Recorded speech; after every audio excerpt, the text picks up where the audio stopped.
Hello and welcome to Mjolnir the Movies. This is the first Mjolnir the Movies of the new year. And with me, as ever, is James. Hello, James. Hello. And sadly, Neil is not with us and won't be with us for the foreseeable future, unfortunately, because he has other things to do and he's concentrating on those. But we wish him well and hope he will come back to us sometime in the future. Yeah.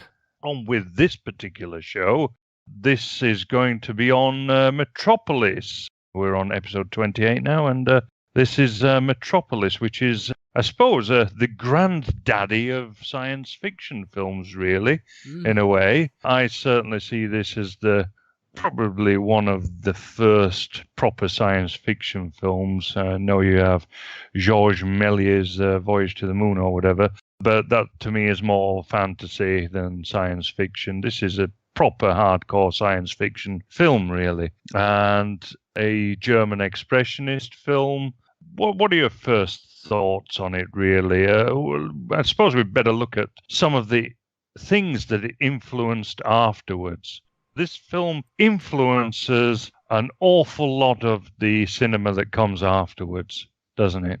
Yeah, that's the most telling thing about this with our magic eye from the future. Looking back at this is how much it influenced, and really why you're correct in saying this is the granddaddy of them all. Because other films that people might say, but this had an example of science fiction before it. Well, you say, well, what's referencing it? What did it influence? This one, you'll see the influence almost right away as a modern viewer, because you'll see the later echoes of it in all your modern media. Absolutely, yeah. Just thinking about some of the films that it influenced, Blade Runner's the obvious one. Yeah. Star Wars. Yeah. Basically, a lot of films that have robots in them are influenced by this.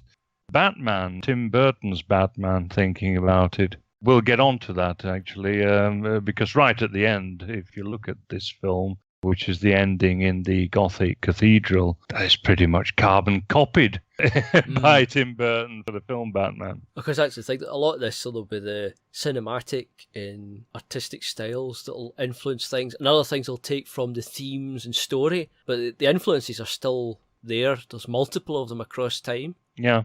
Dark City, which we've looked at as well, was heavily influenced by this film and by German expressionism in general. We ought to get on to expressionism, actually, and try to pin down what makes a film expressionist. Did you look at expressionism in art in general at all? I've looked at a few, but I wouldn't say I'm an expert in these things. I wouldn't dare write an essay or speech right now on these things. Yeah, but just looking at the principles of expressionism, both in art, particularly in theatre as well. Especially in silent films, you'll see a lot of it in the silent film era.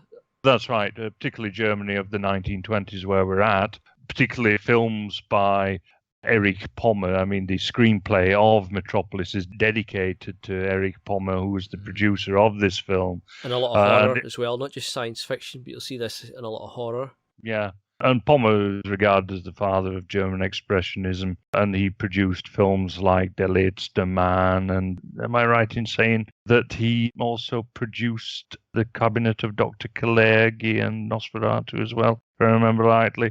A lot of those films by the likes of Murnau and those kind of people that start off sort of 1910s and 1920s, they all encompass the ideas of expressionism, both in terms of pictorial art. Looking at pictorial art in terms of expressionism, what makes it expressionist? Well, it's an attempt to get feelings on the canvas, really. Not just any old feelings, but extreme, profound feelings, particularly almost hysterical, emotional ones, actually, when one looks at it. And so then you get things like extremely angular scenery and also camera angles and so on and so forth. You got that a lot in Dark City. Yeah. I don't know if you noticed when they were reaching the edge of the city and the doctor, was it Schrader, if I remember rightly, he was getting more and more hysterical. And the whole architecture was jutting out at odd angles and things like that. And this is what you get in expressionism. So you get kind of extremes. This also fits into certain architectural ideas of the 1920s, actually. It's interesting that it's something that a lot of filmmakers now wouldn't dare to do, because there's this strong push in every media for realism and photorealism. That's right, yeah. This is very much stylized, and I like that about films that dare to be stylized and to be stylish and to have a certain look to them, and to try to communicate certain feelings and certain ideas and have certain symbolism in them. I think that's a mistake a lot of franchises as well do, where some of the sort of long-running franchises try to keep themselves up to date with modern thinking and modern technology. Maybe they feel something's anachronistic over time. I think that's a mistake, to constantly play catch-up and constantly change your vision or your design or the theme of it to try and play to whatever the current norm is, because you end up with something that's so ephemeral it becomes nothing. It's constantly changing what's going to be left. Yeah, absolutely right. Yeah, I mean, if you look at cinema now, beyond the SJW politics and everything, what we don't like, of course, one thing that I really dislike about it is its banality. It's so ordinary. It tries to make up for things with special effects and so on. But this is all just ephemeral nonsense, really. It doesn't have any profundity to it. It doesn't add anything to the meaning, because ultimately what we're being sold is meaninglessness. Coming back to this film is a unity, and it's a whole of everything, really, where the aesthetics mirror emotions and the camera angles and so on, and the stylized nature of it, which also ties into the thematics of it and the plot and so on. And it all comes together very well. Very obvious dedication to everything being made to fit the aesthetics and what the ideas and themes it's meant to show. There's even examples in the title cards. The title cards actually change shape and the way they move to suit the message being given. Yeah. Not seen that in some other silent films I've seen, which might just show up a standard title card. But this one, the way it does it, it'll actually give you ideas subconsciously through the way the text scrolls, through the shape that the text conforms to on the screen. Yes, like when they have the rolling card, of course. To tell you down below. And of course the text moves down below, spaced heavily to give it emphasis and sort of gravitas. It's large spaces. And then when it talks about up above in the Tower of Babel, the text is in the shape of this pyramid, this tower, closely cramped together, and it moves up to tell you, oh, we're going up now. That's a kind of complete vision that really is some craft. Yeah, that's right. Everything's been thought of. There's a certain amount of theatricality to it as well, which comes from the stage rather than from the screen. Because, of course, this is a silent film, so you're limited because you haven't got dialogue, of course.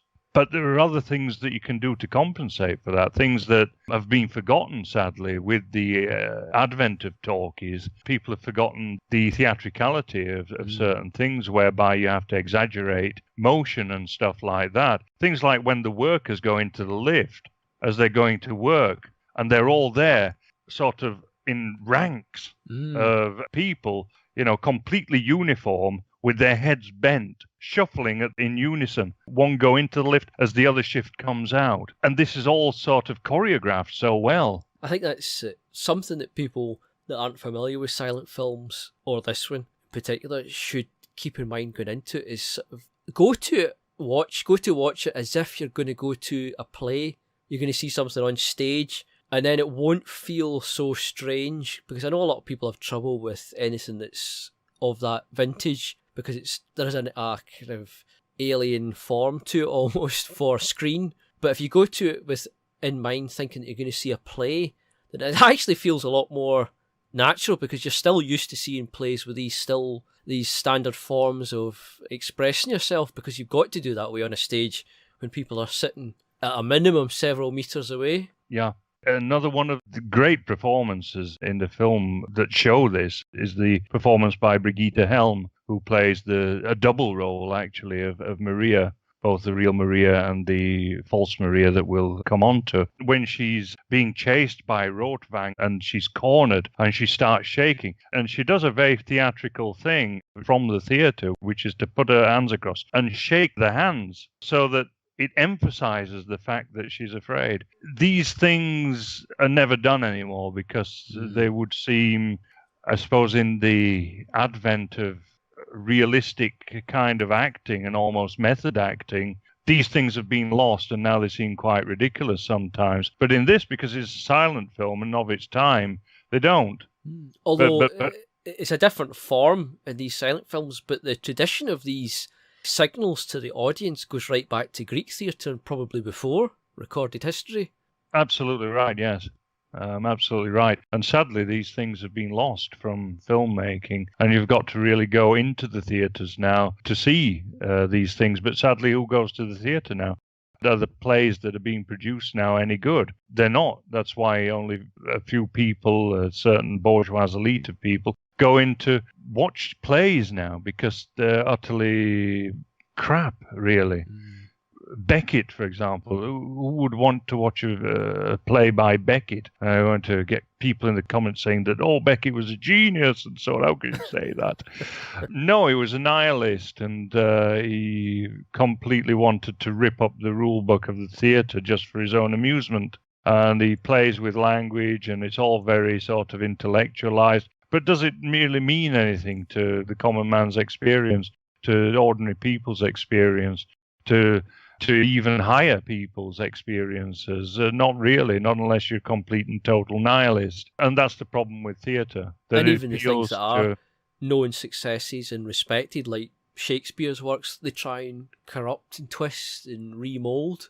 Yeah, that's right. The fact that nowadays they have, Portia and the Merchant of Venice apologize for the Holocaust, or in works by Mozart, where, in Così fan tutte or whatever, they have a urinal on the stage, which is a reference, of course, to a certain artist from Normandy who put a urinal on stage and called it a fountain. Dear. But anyway, coming back to Metropolis, we ought to, I suppose, start with the plot and give people who haven't seen this film a bit of an idea of what it's all about.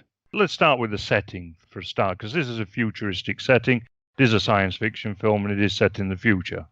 Fantastic example of what people would call now retrofuturism. Yes, very much so. And this has come back into vogue, of course, particularly by things like steampunk and diesel punk and this sort of almost cosplay kind of subculture that's come into fashion. And this is pretty much it. This would, if it were made now, probably be very much probably a mixture of steampunk and diesel punk, really. And it's such a good example because it is so complete. You get to see the workers' lives, you get to see the underground, the rich people's lives, you get to see so much in this reasonably described as epic film. You get very much a good idea of what the society is like. You get certain settings. So you get the workers' town, which is underground. They obviously don't see daylight. You get the bourgeois class, an idea about how they live. They live in apartments, and they go to these eternal gardens where they have pussy on tap and so on. And for even sort of, how can we say, more decadent things, they go to Yoshiwara, which is this gentleman's club. Do you know what Yoshiwara is? Only because I looked it up not long before this. Well, a Japanese friend of mine told me what it was many years ago. So I'll let you tell it then. Well, it was the red light district in Tokyo. So that's a bit of a surprise when I found that out. Yeah, very interesting actually, because when you get to Yoshiwara, did you notice that suddenly there's all these Oriental and black faces, looking lasciviously and with evil intent and with very decadent looking and everything. But you don't see anywhere else, including the worker zone or the upper class zones. That's right, and used as a critique. I thought that was very interesting. It's very odd, actually. I view this film as a very rightist film. in many ways. Even though it's allegedly threatened and criticised for its the opposite. Yes. Yeah, that's right. We have to mention, of course, the two people who made the film, which was Fritz Lang and his then wife, Thea von Harbou. Thea von Harbou was a member of the National Socialist Party. And she also was married to one of the lead actors in this as well before, which is a bit weird. Yes, that's right. And Lang, of course, was half Jewish. And very strange when you think about it. So there's Thea von Harbou, a member of the NSDAP, and there's Fritz Lang, who's half Jewish. But interestingly, Goebbels actually offered Fritz Lang the directorship of Universum Film AG, or UFA as it's called, which was the studio who created this film. And was very much, when it was sort of taken over by the German National Socialists, because everything was pretty much run by the party after 1933. And Fritz Lang was offered the directorship, in spite of him being half Jewish, by Joseph Goebbels, which is very interesting. So the vision that we have of National Socialist Germany is not really that authentic, to be honest. There's a bit of caricaturing. Yes, exactly. Although, here's the thing, actually, this is not to give it any credit, because I think that personally, in some ways, it was too liberal, and in other ways, it wasn't liberal enough. In terms of racialism, I think it was too liberal. Whereas I think in terms of culture, I think that it wasn't liberal enough. So there we go. But yes, Lang, of course, turned it down and went off and did films in Hollywood.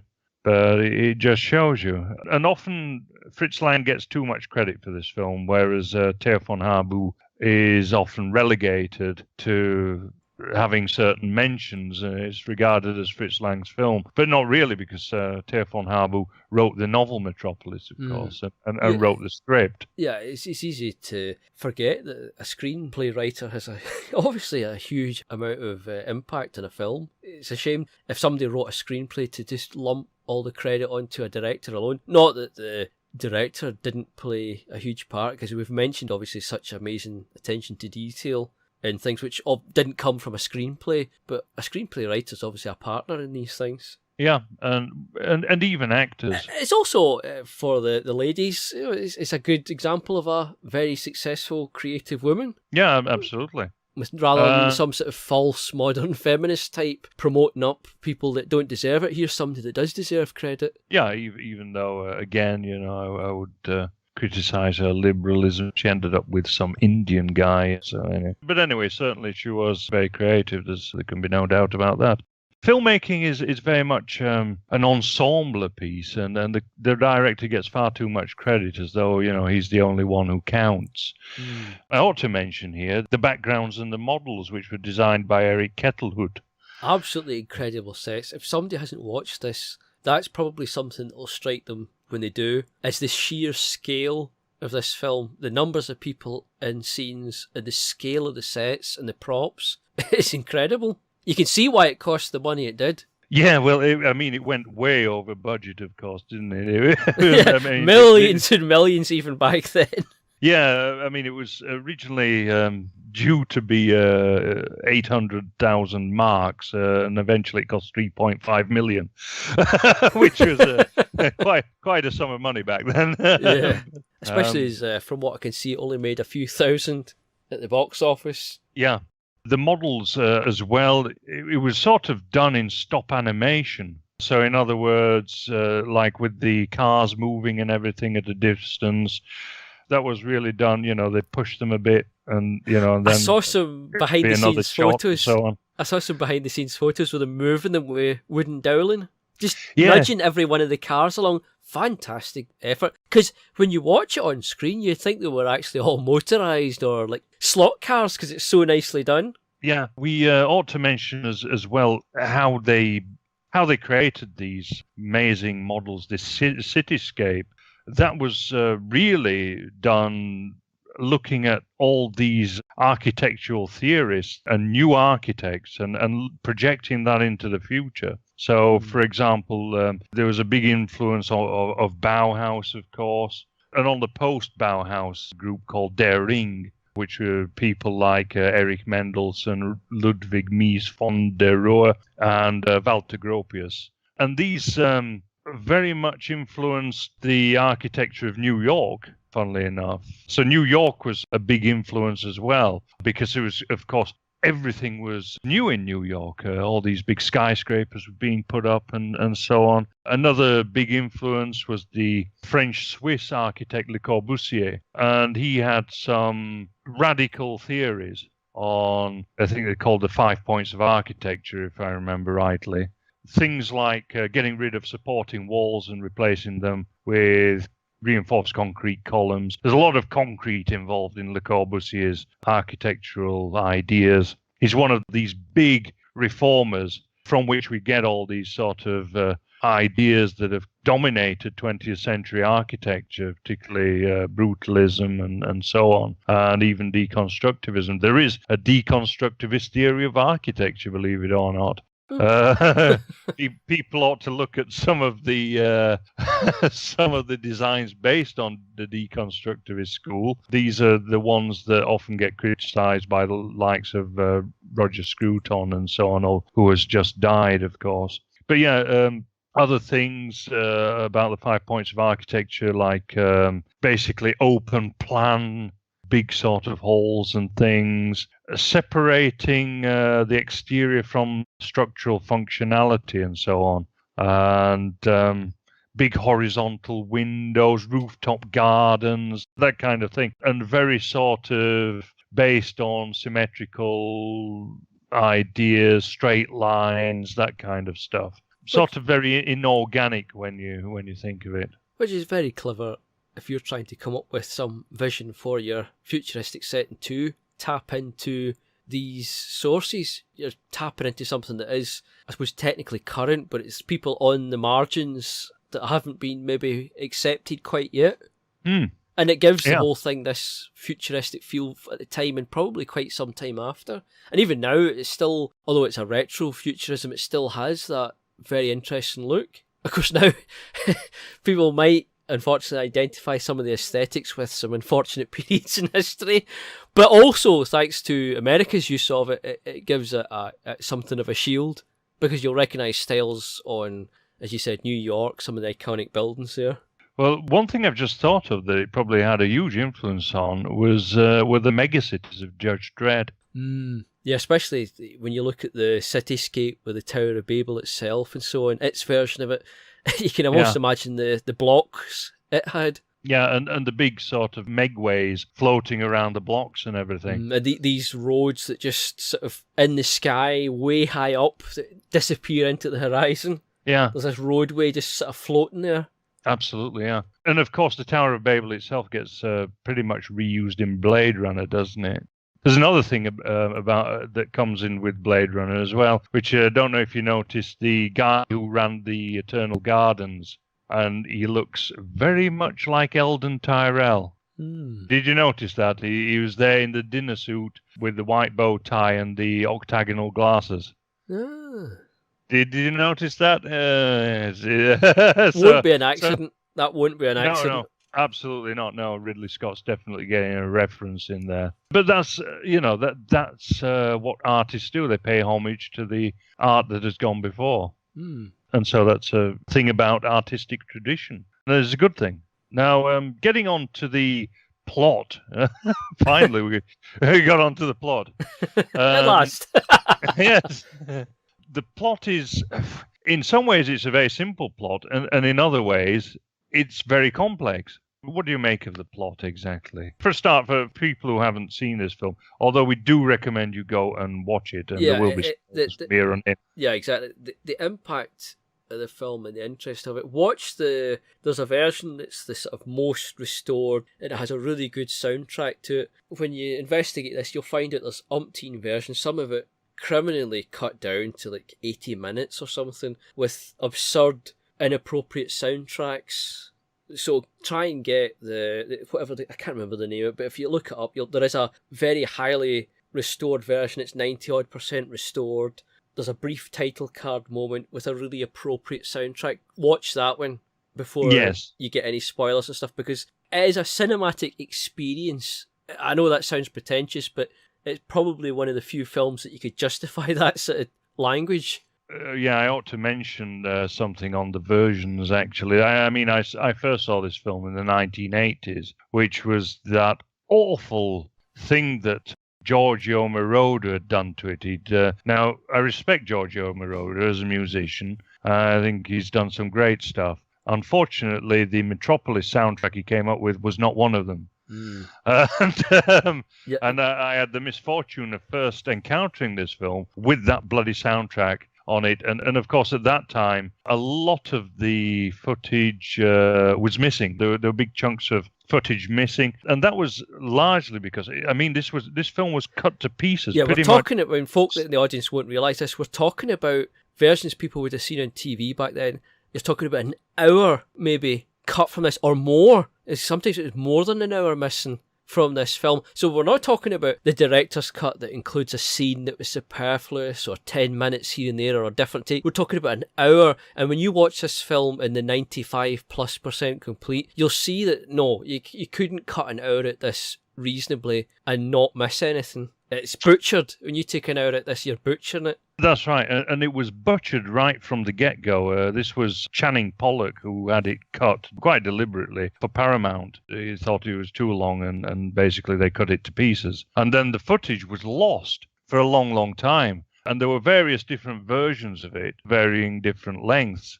And there has been an attempt to piece it all back together. Now, back in, I think it was about 2010, they found a big chunk of it again, which it was very grainy footage, but they decided to put it back in because without it the film can't be completed, really. And this was found in Argentina, strangely, German cultural artifacts being found in Argentina. Anyway, but so you can tell which ones come from which reel and so on. But they have over time tried to put in the best quality and then clean it up to try and get it looking consistent. In the current sort of best version, I was really impressed. It's not jarring at all. There's occasional slip-ins of the obviously lower quality, but they framed it in a way to keep it consistent. Don't worry about it if you've not watched it yet. It actually works out fine. Yeah, well, I had the fortune, actually, of seeing the newly completed version, or almost completed version, because there's still about, 10 minutes left to find or something.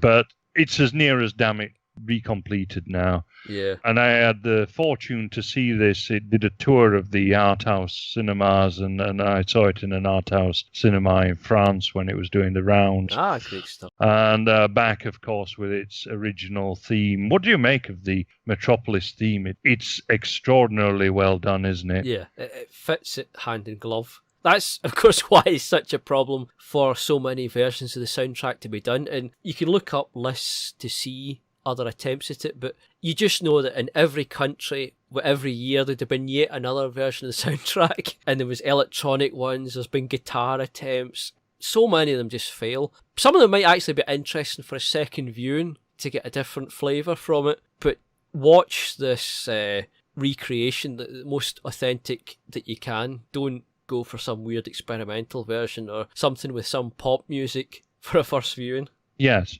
It's very Wagner-like, I think. I think it's, if I remember rightly, it's Gottfried Huppert who composed it. I mean, you think of the scene with the workers working the frantic and failing machine, which becomes Molech and so on. You couldn't imagine that with a different soundtrack once you've seen it, because it's almost like the sound effects. That's how they work it. It's like the sound effects. That's like rather than the modern Foley sound effects, you've got this orchestra playing, and it fits it perfectly. And not only this what happens in the scene, but obviously also the emotion of the actors is also tied to the music. And that's a good soundtrack. Yeah, absolutely right. It is perfect. This, to me, there's this guy, he's up there with the likes of John Williams and Ennio Morricone for film soundtracks. He really is. I mean, the music itself is an absolute work of art. It's great. That often makes and breaks a film, actually. If you take the John Williams theme away from Star Wars, it would have been much more mediocre, I think, as a film. Yeah. Yeah, I think so. It's like some of these comedies when you take away the laugh track, how terrible they actually are. If anybody's want just a brief aside, if you can actually find on YouTube Friends without the laugh track, and you'll see just how cringy and awful it is. I always found Friends cringy and awful. But without the soundtrack, it's amplified.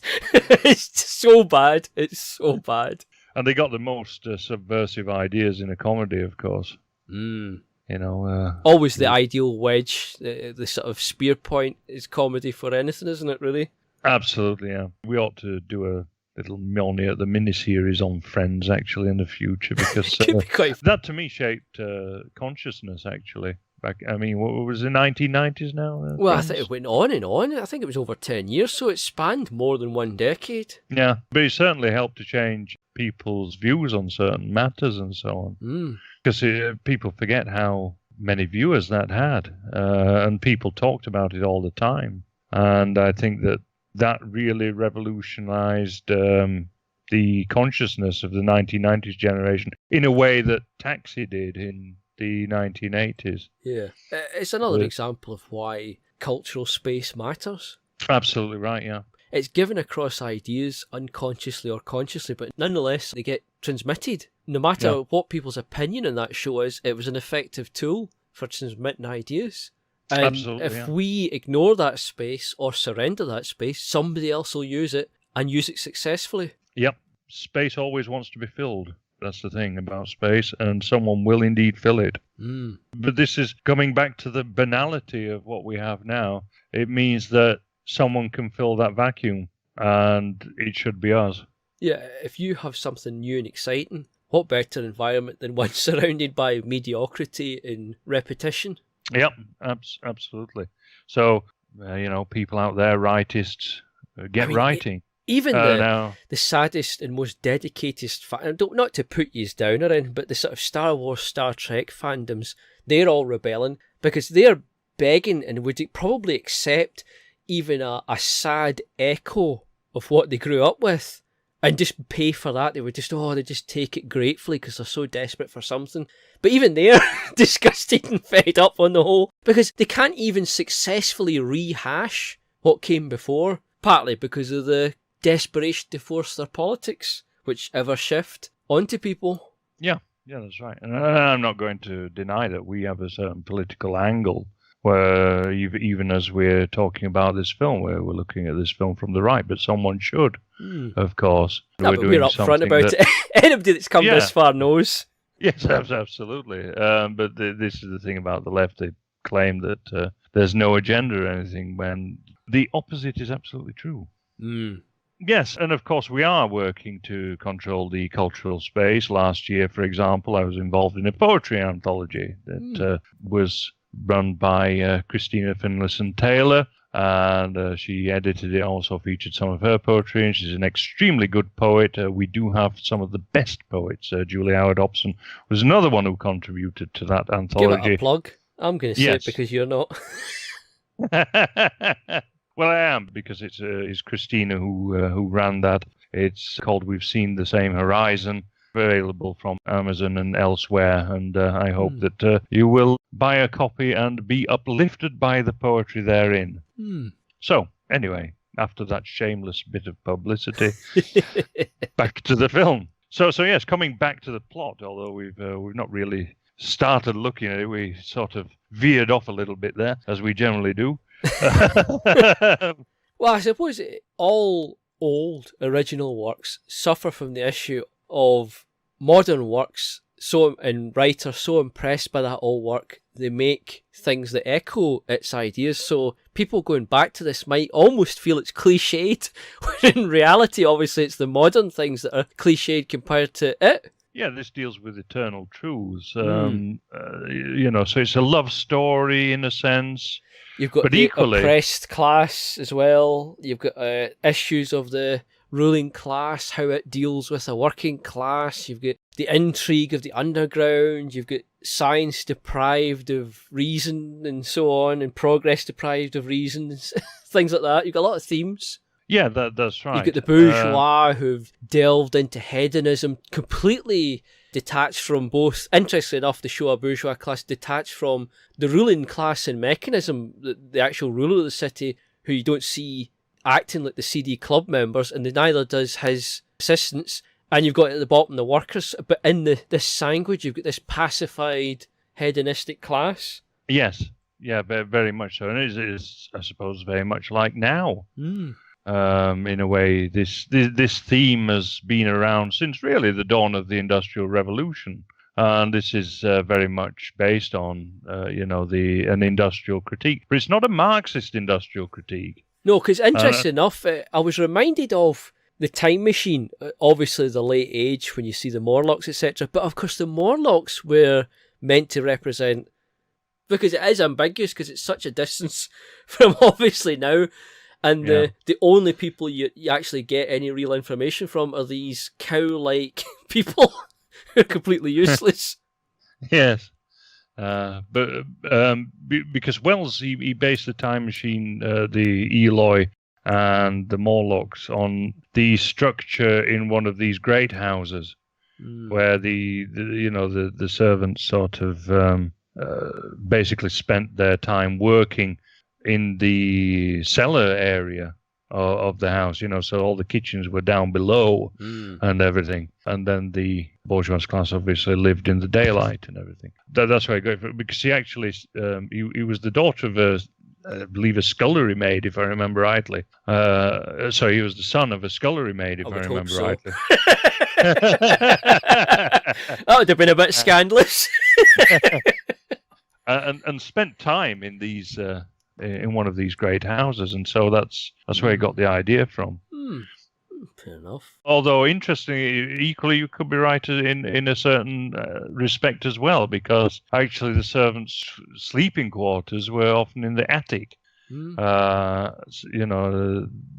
attic was all done out into servants' quarters and so on. So there is a matter of interpretation there. Yeah, and the way historically the people living above would have been the better educated and the ones in control.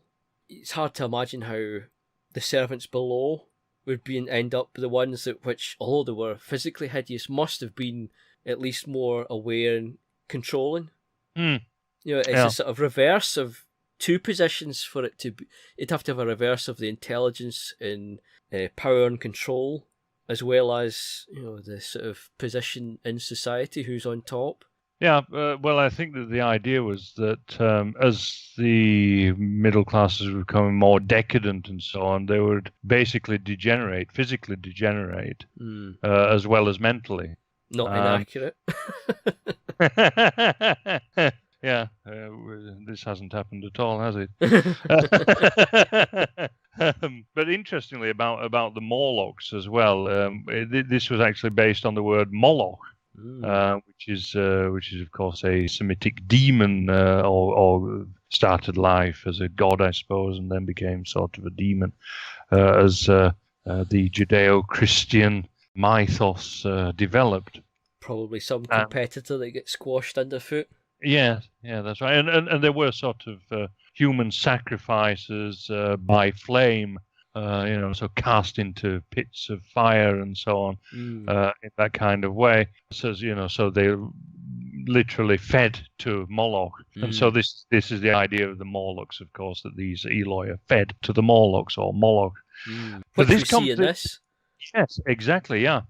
That's what that scene in particular just felt like almost a reference to that, which could be possible because it's all within the right time frame to be referenced. That's right. And what is interesting as well is that there was a book by Alexander Kuprin, who was a Russian writer. This was in 1896, which is a critique of industrialism and ruthless capitalism, and the book is called Moloch. And so this is obviously where all this comes from, and this was quite a theme actually of the period.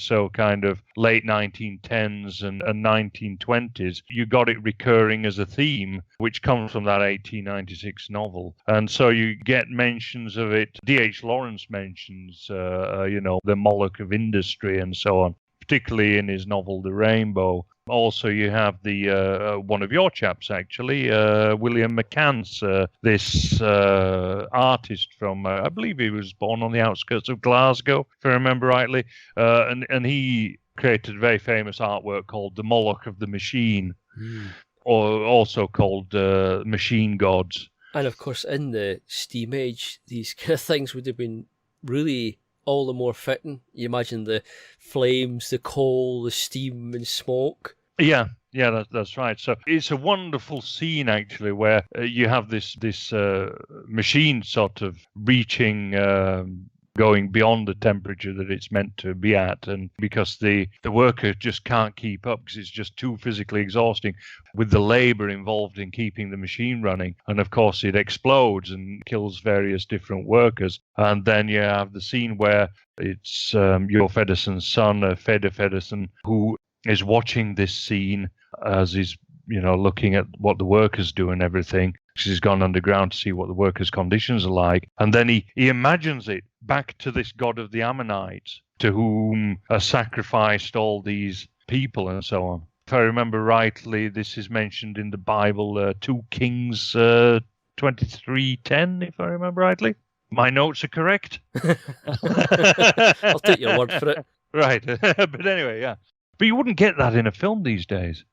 You wouldn't get that, that transition to this, from one thing to the other like that. No, it's shown, really, it's like a poetical reference, just thrown in as a visual. It's something you'd expect in poetry, that kind of visual language or a written language now put on the screen to talk about Molech, but it seamlessly transitions from a horrific scene to that. At most these days they might try and put in a bit of dialogue, and it would be sort of variable quality how they'd manage to slip that in, the reference, but to seamlessly blend in the surreal and imagination of the Feder, what he's sort of seeing and what he's comparing it to in his mind. Not necessarily what he's actually seeing, but he's sort of, this is his emotion you're really seeing on the screen.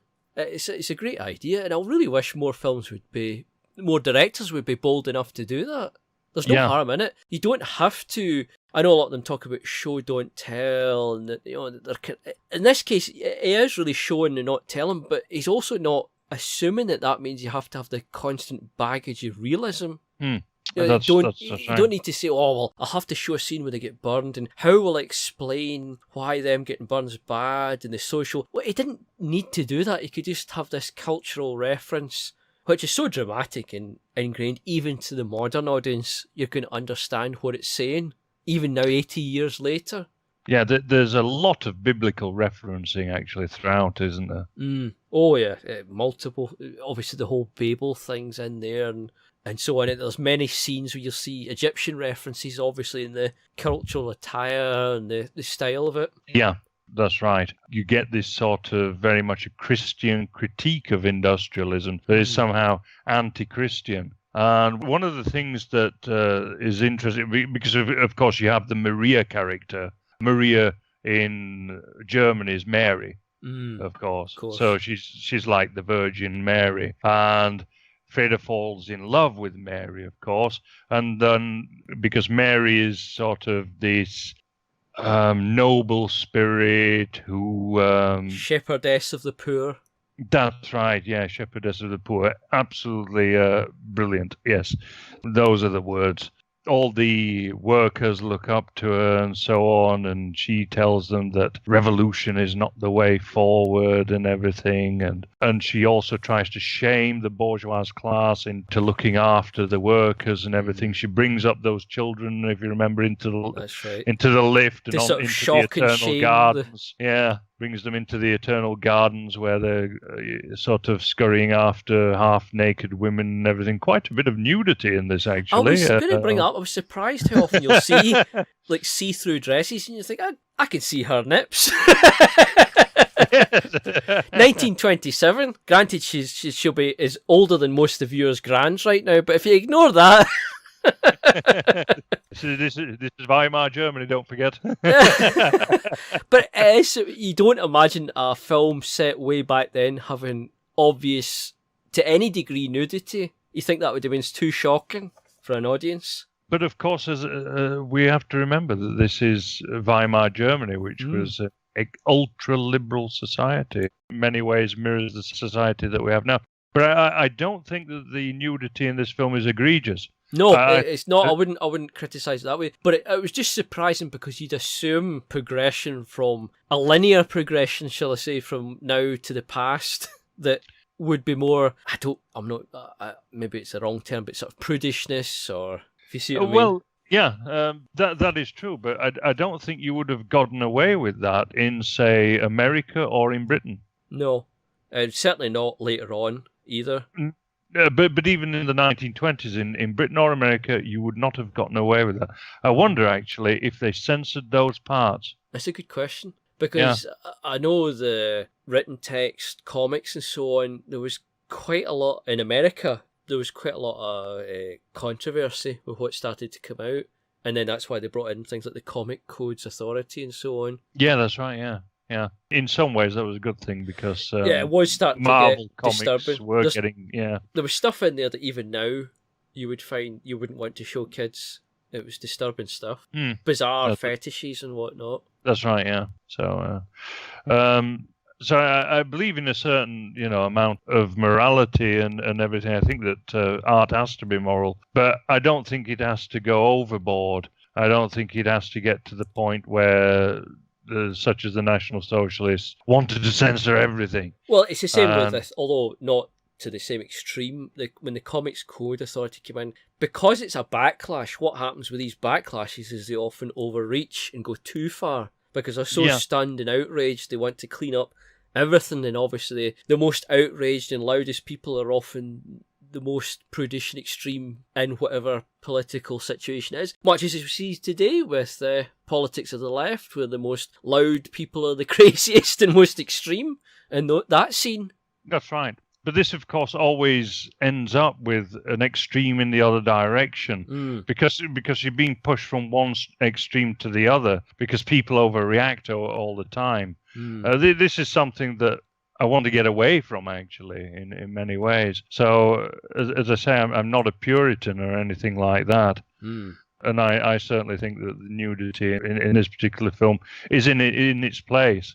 And it has its place. And perfectly justified thematically, because, as you said, this is their hedonistic totty down.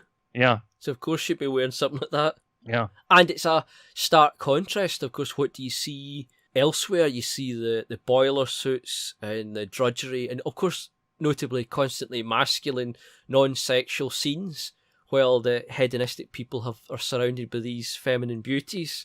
That's right, yeah. So, it actually, thematically and scene-wise, works. It's all justified. You can almost see as well the feminization of the middle classes by the fact that when Fred Fredrickson goes down and he takes the place of that worker, and he realized that actually, even though he's the winner of that race up in the Eternal Gardens and so on, and so he's the best of the elite, if you like, he doesn't have the physicality of a worker. Because it's sort of pretend physicality he's been involved in. Yeah, and so there is that difference in masculinity that comes out, and that the middle classes are becoming effete and but are you'll see that degenerating even with, physically. You see that reflected even with Feder Senior's. He's ruling this place, but you'll see his staff are all incredibly timid. Yeah, constantly you're frightened. Yeah, everybody's extremely deferential. That's right. Although, of course, even the head of the workers. Grope, isn't it? Grot? Grot. Yeah. He terrible name. Yeah. he's very deferential as well. Although with him it was maybe, I don't know if it's a culture thing. With him it was more understandable because he felt it was more like the working class man looking at his betters sort of thing. Yeah. So it was culturally more appropriate, while for the others it felt more like it was from a position of weakness. Yes, yeah, that's because right. Because for two people on an equal level, if one's constantly bowing and scraping deferring, it's a weakness. Well, your Feddersen, don't forget, he's the head of the city. He created all this city and everything.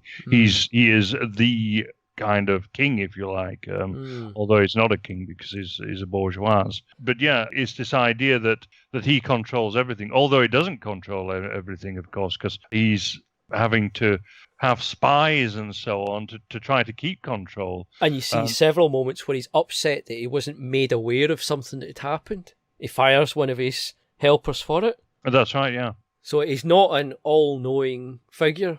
No, that's right. And he's almost like coming back to the biblical side of things, because, as I say, there are huge amounts of biblical referencing in this. The idea of a God that no longer cares about the world, this absenteeist God figure. Although one of the things I found interesting as well is because there's a tension between pagan ideas and Christian ideas in this, although paganism is often seen very negatively. You have, for example, this statue of Fredrik Fredriksson's mother, who's Jo Fedderson's wife, and formerly Rotvang the inventor's lover, and she's called Hel. Now, who is Hel in any mythology? Hel, one L. Yeah. Well, it's the goddess of the underworld of Germanic and Norse mythology. So, this is our tradition, of course. Apparently, that was censored for the American market. It was a bit too close to the double L for them. Was it? I didn't know that. Yeah, I don't know how you would get around that. They must have cut that out. Well, supposedly we did cut a lot of it out for the foreign markets, but apparently that was considered too edgy. Right. That completely destroys things because it negates Rotvang's motivation. Yeah, they just cut whole scenes out apparently and just rewrote motivations. Because, cutting a film from 150 minutes to 90 minutes, you're not losing anything in the process. No, not at all. But it's interesting that Rotvang as well, he's got a hand missing, like Tyr, like the god Tyr, which he has sacrificed. In the Norse tradition, of course, Tyr puts his hand in the wolf, the Fenris wolf's mouth, and it's this idea that industry, the machinery is the wolf, but he has willingly sacrificed his hand for knowledge and to be able to create, but create in a way that is seen as unnatural. His idea is that he wants to bring back Hel from the dead, in being the goddess of the underworld and so on. But these are his motivations. But then of course, his idea changes to destroy Jo Feddersson.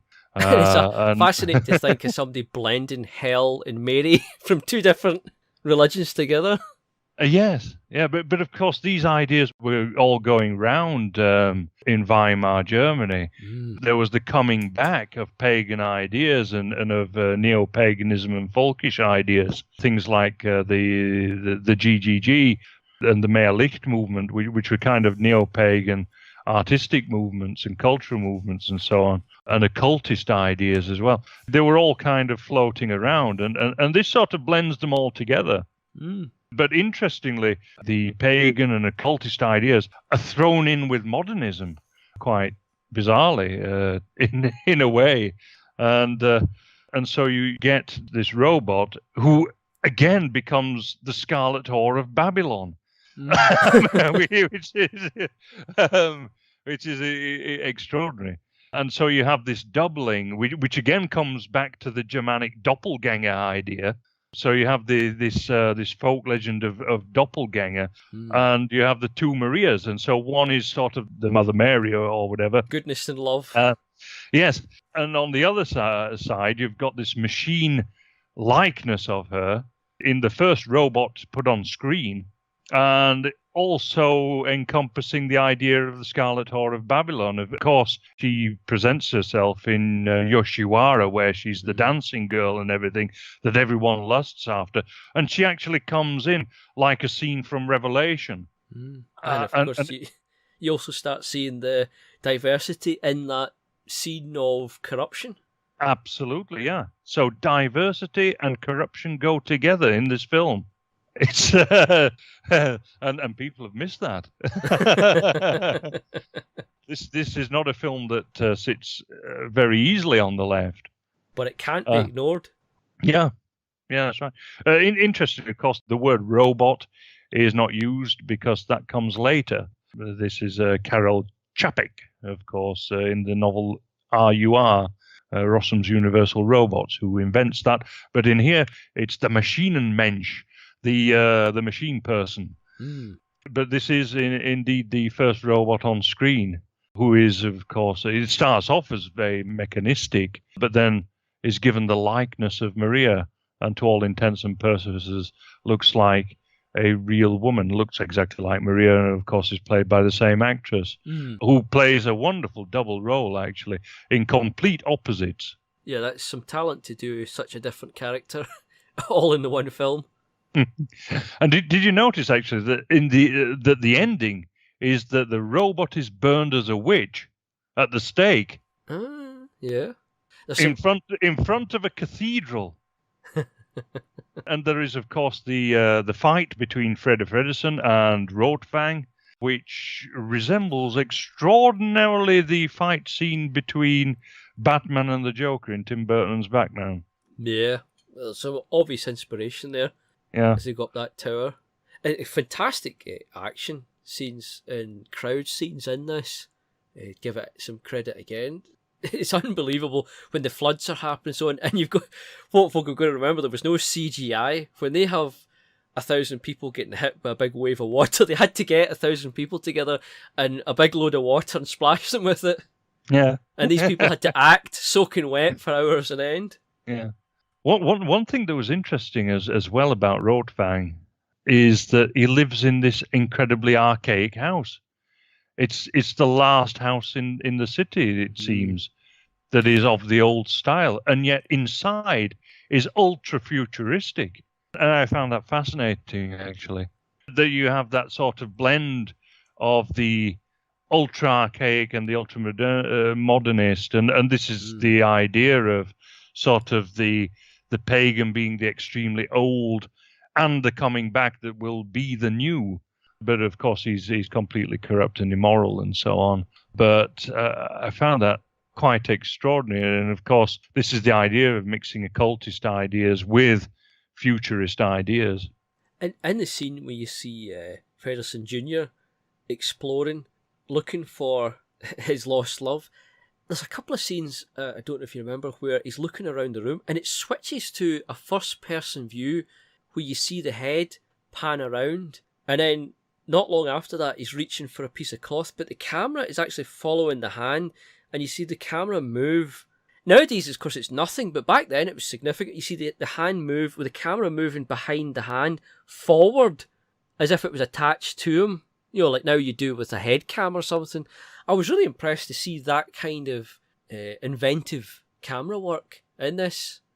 It reminded me when we watched Birth of a Nation, the scene of the cavalry charge, which was filmed from behind a pickup or cart, however they did it, and the camera's moving, and the horses, of course, are moving towards you constantly, and the camera's keeping up with that movement. It's for back then, such a forward-thinking idea. It was really impressive to see this switch, a seamless switch to first-person view, including, as I say, the camera, which you expect, especially with the otherwise very theatrical stage play feeling. To switch to this first-person view, we see the hand and arm in front of the camera, and the camera's moving with the hand and arm as if it's your own first-person view. You don't expect that in especially such an old film. Yeah, and actually there were a number of directors who went and actually watched the filming of this film. I believe a young Alfred Hitchcock was there, and Sergei Eisenstein both watched this film being made. And that says a lot about it. This was a big event. People knew about this. People knew how big this was, even before it hit the cinemas. It's such a shame when you think of that, and then what its fate was to both be a financial disaster and to be butchered so heavily before it even got abroad, really. Yeah, well, unfortunately, film producers, the people who are the heads of these companies and so on, are some of the worst people going for that. Apparently, there's looking at the Wicker Man. Now, Christopher Lee always said that there was a far better film that had been filmed before it was chopped to pieces. And apparently those scenes have been completely lost, we shall never know how good a film that was, because it is still a very good film. Yeah, it's a shame. Yep. So, any last thoughts before we call it a day for this one? Well, what do you think of course, the sort of, I suppose, boilerplate quote for the film, that the mediator between the head and the hands must be the heart? Der Vermittler zwischen Herz und what is it? Zwischen Herz und Hand muss Vermittler sein. That's right, yes. Yes. Well, that's, of course, this idea that the middle class have become the head and the workers have become the hands, and that they've become divorced from each other. So it's actually, incredibly, that is a very anti-Christian sentiment, because Christians believe in the divorcing of the spirit and the body. And so all this problem, and it is really a problem of Western civilization in general. Bowden saw it before I did, Jonathan Bowden, of course, famous orator, where there are people who live for intellectual pursuits and people who live for bodily pursuits. And it is one of the great cancers of the Western world. But Christianity is not going to help that. You've also got to remember the period this was set in, the kind of social upheaval that was going on. It was quite a nuanced criticism. This wasn't saying this, as some might, the sort of respect your betters and just listen, or time for the workers to do X, Y, Z sort of speech. This was quite a nuanced idea. It wasn't saying to destroy the intellectual elite and replace them with the workers. It was simply encouraging a sort of balance, a common sense, really. Yeah, very much so. And this is, as I say, this is a very much an anti-Marxist view of industrialism. Visually, it's highlighted by the shaking of hands, the meeting at the end when they're all agreeing to common sense. That does not line up with the sort of communist ideals. And folks should remember that at that time, you're talking about 10 years after the revolution in Russia. Yes. So yeah, this very, was very raw, hot news. This was not something that you're learning in a history book. Yeah, it's very strange, actually, that Eisenstein was watching the making of this film, given that basically he made communist agitprop, essentially. Although, one or two of his films are quite Russian nationalist. Alexander Nevsky and so on, but I think that this certainly offers a rightist perspective on how to deal with a lot of the problems we have in the West. Certainly, there is a big antagonism between the middle class and the working class, and that they have very different ideas, very different cultural ideas. That we should try to understand each other a bit better. But equally, it's up to the middle class to mend their faults, because they have a lot. And one cannot have a society in which one embraces multiracialism, multiculturalism, and all-out decadence. And this is, of course, not to criticize all the middle class, because there are some very traditionalist and conservative people from the middle classes. But the leaders of leftist groups and so on certainly tend to come from bourgeois backgrounds, and have always done so, even going back, towards the English Civil War, which should really be the British Civil War. When you look up the sort of the making of this, something that reminds you of what times were like when this was made was, in it you'll see a lot of very thin people, especially, I suppose, sadly, the kids. You'll see a lot of very thin kids, and you'll see a sort of comments when people are talking about the making of was, it was apparently very easy to find thousands of thin-looking homeless children very cheaply to appear as extras for the film. And I think you couldn't think of a much better sort of example of what times were like when this film was being made. It's a time that you just couldn't really imagine in most Western conditions. The idea that you could round up thousands of thin, hungry children on a whim for extras. Although we are indeed seeing a degeneration in conditions among our own poor, actually, as we build up the people coming in from far and wide. Yeah, in various countries there's this preference. That's right. And the complete neglect of the poor on our own doorstep. When you look at these examples of past, there's nothing to stop these things repeating. But I just thought it was interesting to see the context a film's made in. It's worth understanding the world that he was making this film for. Yeah, absolutely.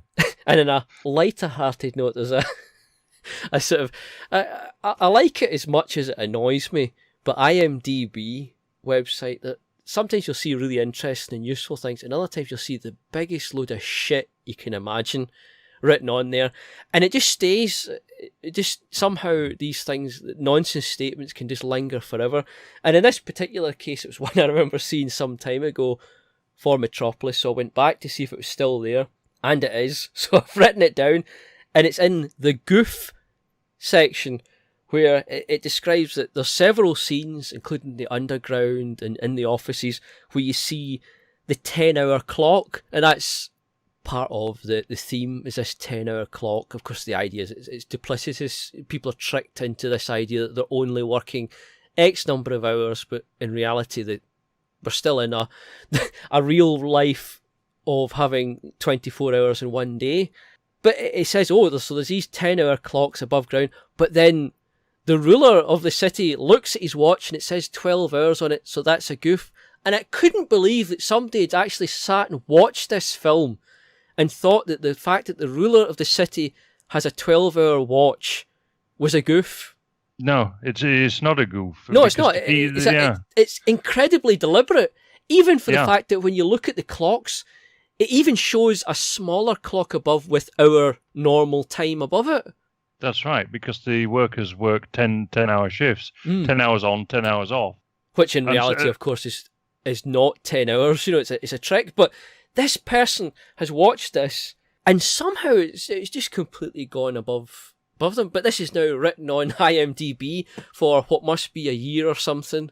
No, I personally think that the workers work 10 hours and then have 10 hours off and then go back 10 hours again. Because you see, there's no night and day below ground. I thought it was meant to show some sort of trick, like they're actually working, let's say, 12 hours or what. But it could be. That is one interpretation. I read it to the fact that the people above ground were on normal time and the people below ground were on basically a new time based on 10 hours. Which is interesting because, of course, it hints at the digital almost, which precedes the digital age, but this is the people that are slaves to 10. Yeah, that's right, the metric system. Machines, metric, and so on, which was all just about to come in. Yes, yeah, indeed. But allegedly that's a goof, so there you go. This is exactly what we keep saying about critics, that they know absolutely bugger all. You don't trust a critic before you've watched or experienced whatever it is, and even then, you've got to think about what they're saying. Even us, I mean, we've always said that anyway. But you get something that's just a particularly egregious example of utter nonsense. Yes, absolutely right.